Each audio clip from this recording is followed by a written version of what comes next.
Like with the worst list, I didn't have too much to work with when it came to making this list. Many of the songs in the top 10 this time might not even make an honorable mention on a better year. Still, there were some hidden gems amidst the sea of mediocrity. It's the same rules as the worst list. All these songs did a debut in the 2018 year-end Hot 100. Let's get going.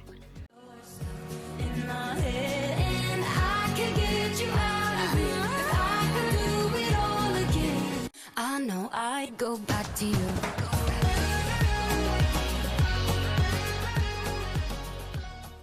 Everybody seemed more than happy to forget about Justin Timberlake's disaster of a comeback single, Filthy, from the beginning of the year. And for good reason. It was terrible, a huge leap forward in Justin Timberlake's slow, inevitable decline into being completely forgotten. He's old news. Clearly there won't be anything on that album actually worth hearing. Everyone knows all about my direction. I'm glad that this got on the year-end list and Filthy didn't. This is legitimately the first Justin Timberlake song I can think of that I fully enjoy. I love the production, that light percussion that sounds like castanets in particular. This sounds great, and the two singers work well together on top of that foundation. Filthy sounded like Justin Timberlake desperately trying to stay relevant and cool while still clinging on to his past success. Say Something sounds like he sat down and tried to actually make something new. His voice serves very well to this style, more than I would have ever guessed, and he and Stapleton harmonize wonderfully. I don't have the legitimate hatred for Meant to Be that most other critics have, but I do think that this should have been the smash hit pop country crossover instead. It's kind of astounding how different Say Something and Filthy are, and while there is lamentation about the taste of the public, and for good reason, it's a good sign that Say Something ended up being the bigger hit. Timberlake may be looking for something he can't have, his old fame, but that doesn't mean he can't make good music anymore. I know I'd go back to you.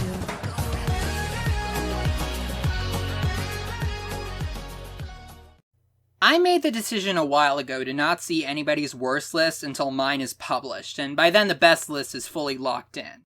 I've learned that I tend to like a lot of songs most other critics on YouTube hate. This year is no exception. With number 9, it begins anew.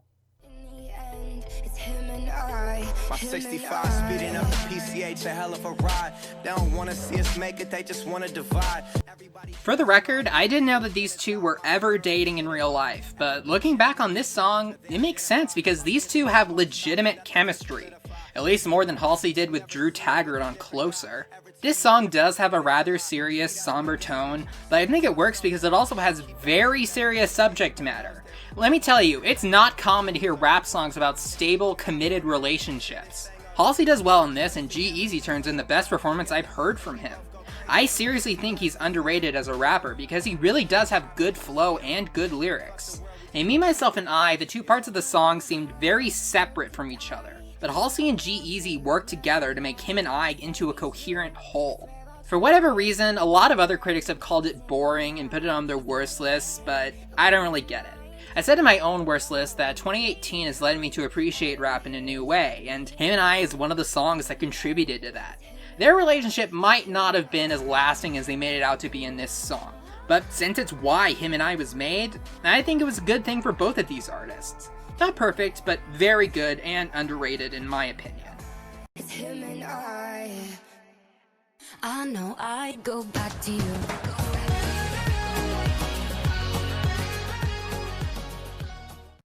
Country music isn't really my thing. I didn't grow up listening to it, and it's not something I actively seek out. Still, I have to say, there's a certain type of charm that comes with a few country songs that I can't find in any other genre. Get along down the road, we got a long, long way to go. Scared to live, scared to die. We ain't perfect, but we try. This is a very simple song, not particularly intelligent or insightful, but truly has one of the catchiest choruses of the year. In a way, it sort of reminds me of Country Roads by John Denver, though not as good, obviously. Still, this song found a place in me in record time. Kenny Chesney didn't write this, but you could have fooled me because he sells it. This song is all about just living your life and helping others where you can. It's not preachy and doesn't even pretend to be particularly wise, but that's not the point. Besides the lyrics, I enjoy the production quite a bit. I've learned that almost every single country song I like has a guitar solo in it, by the way.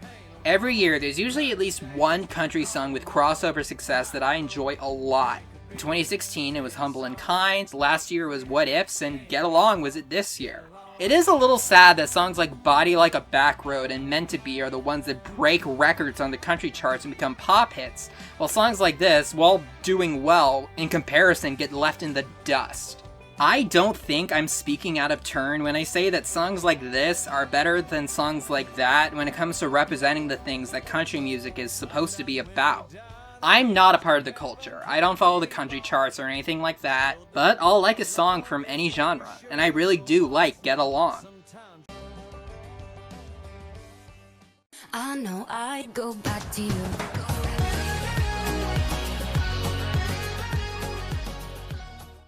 I have said many times that production is my most important thing in a pop song. Because of that, I'm happy to see more producers getting the credit and billing they deserve. It started out with EDM and hip-hop, but even the pop producers are starting to get into it. I'm happy because some of them deserve a lot more recognition. She used to meet me on the east side in the city with the sun on set. And every day you know that we ride through the back streets of a blue Corvette. First of all, I have to be dreaming. There is no way I'm actually hearing this. A pop song with a fast tempo?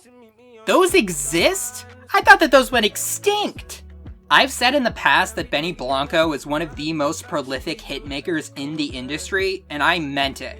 Seriously, just look at his discography if you don't believe me.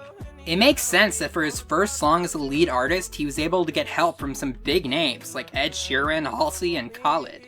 Those last two artists I've never cared for, but they do pretty good in East Side.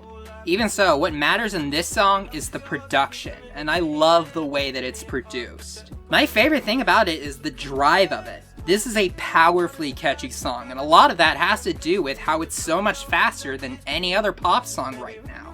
The lyrics are pretty good too. In a lot of ways, it reminds me of Closer by the Chainsmokers, but this is what Closer was trying to be and fell short of. This song really does tell a fleshed out story in a rather short time. It's about the little things, and those little things all add up to make a really good song. This is one of the first songs of its kind, a pop song where the producer is getting top billing, and I hope that its success paves the way for other producers to do the same. I'd be really interested to see what Max Martin or Shellback would make if they had the opportunity. But for now, we have East Side, and it's a good place to start.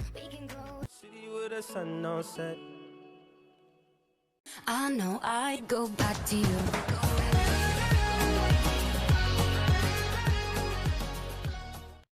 2018 had a lot of surprises when it came to the content of pop music. It's kind of nuts when you think about how on the year-end list, there's a song about a woman taking steps to keep herself from getting back with an ex that wasn't right for her, a song that is explicitly about a girl putting a guy in the friend zone, and a couple ones that are rappers just talking about their feelings. But for my money, there was one stranger than all of those. Feels like we're on the edge right now. I wish that I could say I'm proud. I'm sorry that I let you down. A bad relationship between a man and his father is not something usually touched on in pop music. Add that to the fact that NF is normally a Christian rapper, and I legitimately have no idea how this became a hit. But I'm not complaining. While not a particularly pleasant song, I had to give it credit for not shying away and talking about some of the most unsightly parts of this dynamic. And this relationship sounds really rough. There are some seriously heavy moments in Let You Down. Why are you laughing? Must have missed that joke. Let me see if I can find a reaction. No, but at least you're happy. Ouch. It's that naked honesty that really makes this song stand out to me, especially considering that the narrator still wants things to work out. It's a running joke that the main tone of music in 2018 could be summed up as depressing, but I truly believe that there is a time and place for sad music, as long as it's not being made for the wrong reasons. I also really have to give credit to NF. There aren't a lot of rappers that can rap that fast and still be heard clearly. The beat is good, but the main selling point of Let You Down is its lyrics. In my opinion, this is the best of all the quote-unquote emo rap songs this year. Also, considering that the main demographic of pop music is usually teenagers, I think it's good to have at least one honest song about parents. It's not easy and it's not fun, but I can't deny how much went into this song. I know I'd go back to you.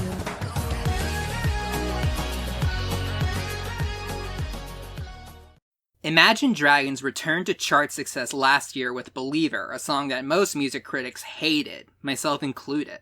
I personally liked Thunder just fine, but plenty of others hated it just as much, if not more, than Believer. Add a mediocre single with Whatever It Takes, and I was over it. Imagine Dragons was a fluke. They're not making anything great again.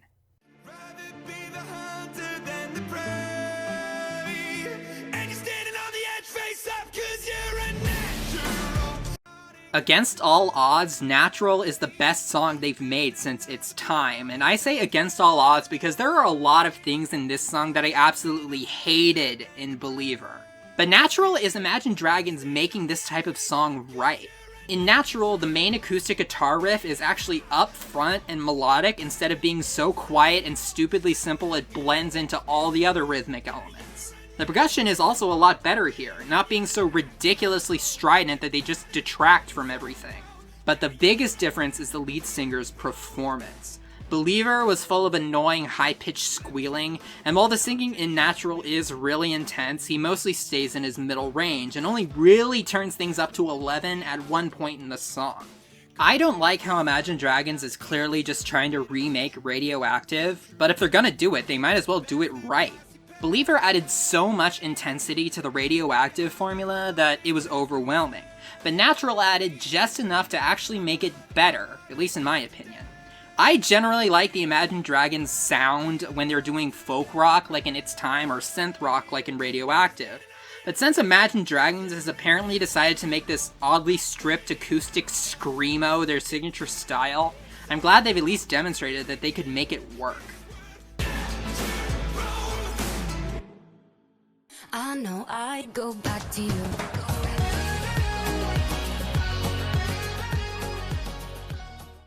Usually, even with a big movie, one or less of its songs can be expected to be a success on the charts. But the Black Panther movie racked 3 hits this year, more than A Star Is Born, which was actually a musical, and starred a pop singer.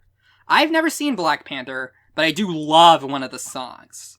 It's all prophecy, and if I gotta be sacrificed for the greater good, then that's what it gotta be. This is the first song by The Weeknd where the man himself is actually on the list of reasons why I like it. When it comes to both writing and singing, this is the best performance I've heard from The Weeknd. The production is also excellent, just as good if not better than the production in Starboy. But to me, more than anyone else, this song belongs to Kendrick Lamar, giving what I consider to be the best verse of his career. Everybody put their best foot forward when making this. Going back to Starboy, while I do acknowledge how good the production is, I don't think I could ever get into it because of the haughty attitude. Starboy is about laughing at detractors and resting on the laurels of how much money you have. Pray For Me has some stakes to it. It sounds important. I said in my winter pop music video that I liked Let You Down more than this, but while I've kept liking that song the same amount, I like Pray For Me a little bit more with every listen. This song is really good, and I usually need to listen to stuff far away from the charts to get songs with this sort of weight and grandeur. I have heard great things about Black Panther, and I think it's telling that these artists all poured their heart and soul into making music for it. I will put up with any number of crappy, ugly songs by The Weeknd. I'll deal with Kendrick Lamar phoning it in on all his guest verses. I'll live with all of that, if every once in a while we can still get songs like Pray For Me. I know I'd go back to you.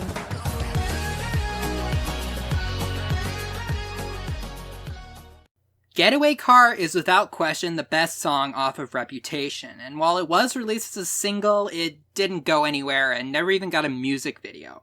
That's a shame because this is what should have been the leading single to show off the new, edgier Taylor Swift. But hey, the second best song from that album becoming a hit isn't too bad, right? Is it cool that I said all that? Is it too soon to do this yet? 'Cause I know that it's delicate. Isn't it? I didn't agree with the warm praise that was heaped on Style back in 2015. But to me, Delicate is Style's better, smarter successor. And the fact that Look What You Made Me Do got on the top of the charts from pure hype and then sank like a stone, while Delicate slowly built up into becoming a sleeper hit is a good thing. It points to quality actually winning out over shock value. More than Getaway Car, Delicate is Taylor Swift going back to her roots. Not through country, but her original appeal was that she was just a normal girl.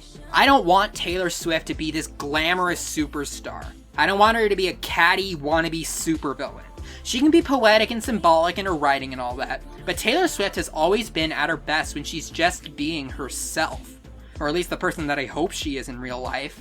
I'm not going to mince words. Look What You Made Me Do was abhorrent, completely indefensible, but that doesn't mean that I now hate Taylor Swift and want to see her fail. I appreciate Delicate because it's the first song I heard from Reputation that actually sounded like it was made by a human being. Getaway Car may be better written and better produced, but Delicate is the one that does the most to strip away the ridiculous persona that Taylor Swift has made for herself. I don't want to hear about her drama. I don't care about any of that. I just want Taylor Swift to make good music. Let's all hope that she learns from Delicate's success moving forward. Delicate. I know I'd go back to you.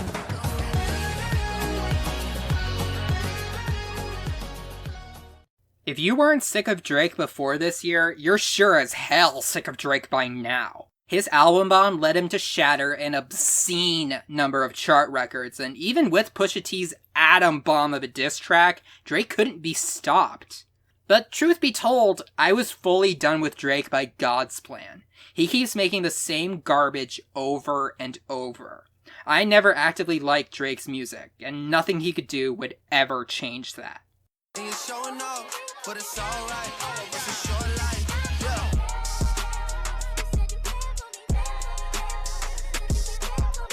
Before I say anything else, I want to make it clear that Murder Beats should have had this as the song where he actually has a feature credit, because this is the best beat of the year.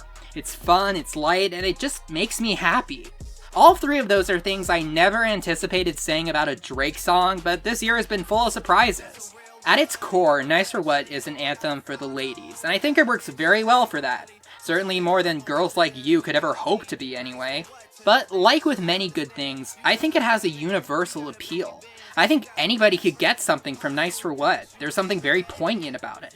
As the song states, life is short, so we should all do our best and be there for each other. Still, I won't lie, the reason why this is one of the best songs of the year is mostly due to this part.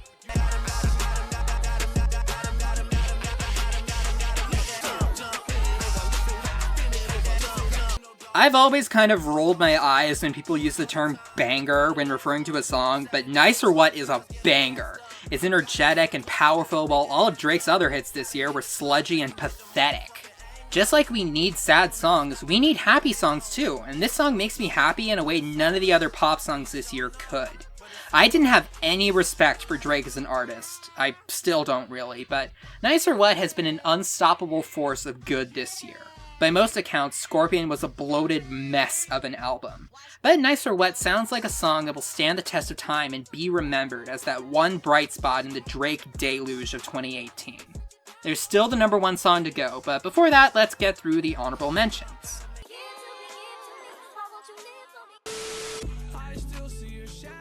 A lot of people loathe this song, and I can honestly see why. The lyrics are overblown and melodramatic, but I think that they work well to contribute to the nightmarish atmosphere of this song. But I mostly like Lucid Dreams because I find it very catchy and good to listen to. Juice WRLD remains the only SoundCloud rapper I have any artistic respect for. This song isn't anything special, but it's good. I really think it's time to go back to the basics with pop music. Make it sound good, make it catchy, work from there. Young Blood has quite the chorus, and it's nice to hear some oomph in a pop song for once. Compare this to Maroon 5, who keep making songs that barely even exist. I take 5 Seconds of Summer over that any day. I don't think it's a secret that The Middle is a blatant copy of Stay, with maybe a hint of Starving thrown in. But it's still catchy and well produced like Stay was. Zedd has always been a great producer, and while I'd much rather hear him make songs like Clarity or Straight Into the Fire, I can still enjoy songs like The Middle. I'll always give New Rules credit for pushing good life choices, and with repeated listens, I've learned to appreciate the production more. I especially like the drumsticks that come in during the build-up to the chorus. I didn't care for IDGAF or One Kiss, but New Rules remains the song that makes me hope we hear more from Dua Lipa in the future. Shawn Mendes songs almost always have good production, and the production for In My Blood is some of his best. Shawn Mendes has also made strides as a singer. Compared to the nasally whining of songs like Stitches or Treat You Better, he sounds great here. It appears that we're past the growing pains, and Shawn Mendes is actually starting to figure out who he wants to be, which is a good thing. Definitely a very good song. Alright, now let's get to the number 1. I know I'd go back to you.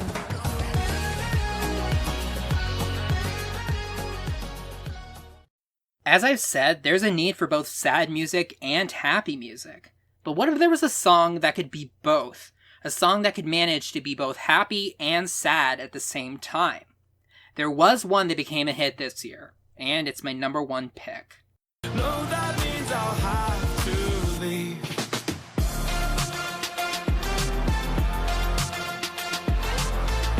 In case you haven't noticed, the trend for this list is pleasant surprises. I was not expecting greatness from any of the songs in the top 5, and that includes this one.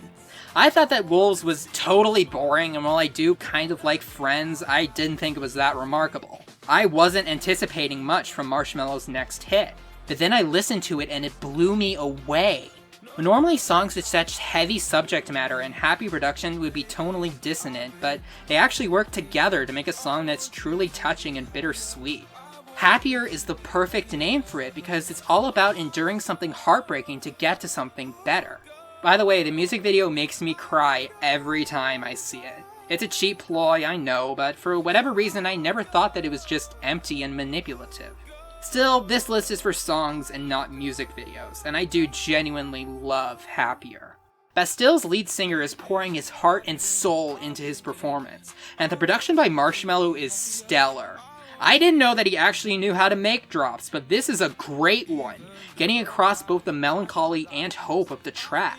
As I've said, in 2018, pop music has been the saddest it's been in quite a while. I'd like to see Happier as the song that symbolizes the next step, the point where the depression ends and things can move forward. Somehow, all the stars aligned and Happier became the song that I didn't know I needed in my life. This is a genuine level of emotion that doesn't appear very often on the pop charts. I love it, and it was an obvious choice for my best hit song of 2018. Thank you all for listening. I'll see you in 2019. I will go.